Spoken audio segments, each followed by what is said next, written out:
जी अस्सलाम वालेकुम। वालेकुम अस्सलाम। भाईजान क्या हाल है? अल्हम्दुलिल्लाह ठीक ठाक। और सब खैर जी खैरियत है? ठीक ठाक अल्हम्दुलिल्लाह। अच्छा, इधर सरगोदा में स्टडी करते हैं? जी सरगोदा में स्टडी करता हूँ। सरगोदा के ही आप? नहीं जंग से। अच्छा, जंग से हैं। हाँ जी। और स्टडी कैसी जा रही है? अल्हम्दुलिल्लाह बहुत अच्छी। अच्छा, अब वैसे तो हम कॉमन सेंस का सवाल पूछते हैं, हाँ जी। लेकिन वो तो हमारा सेशन जो है ना वो कंप्लीट हो गया है। जी।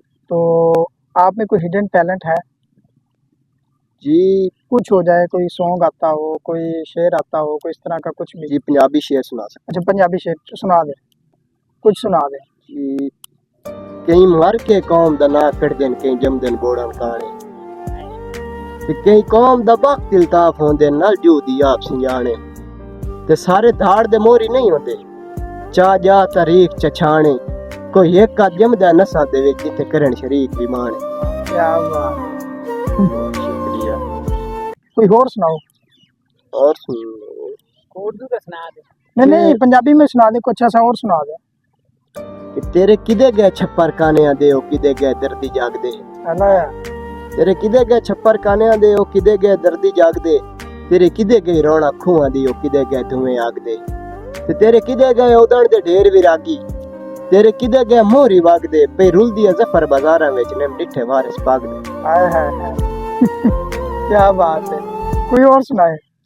और सुनना कि जिवें मैनू आ रुआया ही मेरे वांगू पल पल रोसे, हाय हाय हाय। एवें रो के जदों थक आसे दल दिल दुखिया तू वल रोसे, हाय हाय। ना दुखड़े आण वड़ई सिया कोई हर लगदी कोल तू गल रोसे, बादशाह कर फारक में याद दे मैं आज रोना तू कल रोसे। हाय हाय हाय हाय। हाँ, क्या बात है, क्या बात है। और सुनना जी और सुना दे। कि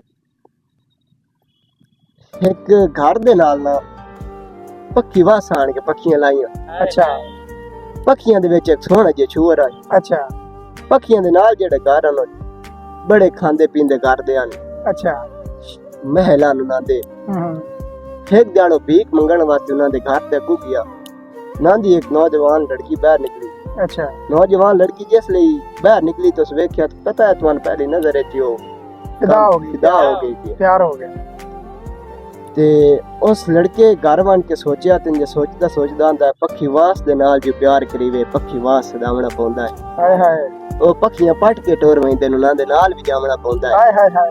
ओ पिंदे चार शरीकां दे उन्हां दे नाल पिनावना पौंदा है। ऐशानी सदावना एडी सौखी गल नहीं, घर बाहर लुटावना पौंदा है। वाह, क्या बात है, क्या बात है। बहुत मजा आया जी, शुक्रिया। बहुत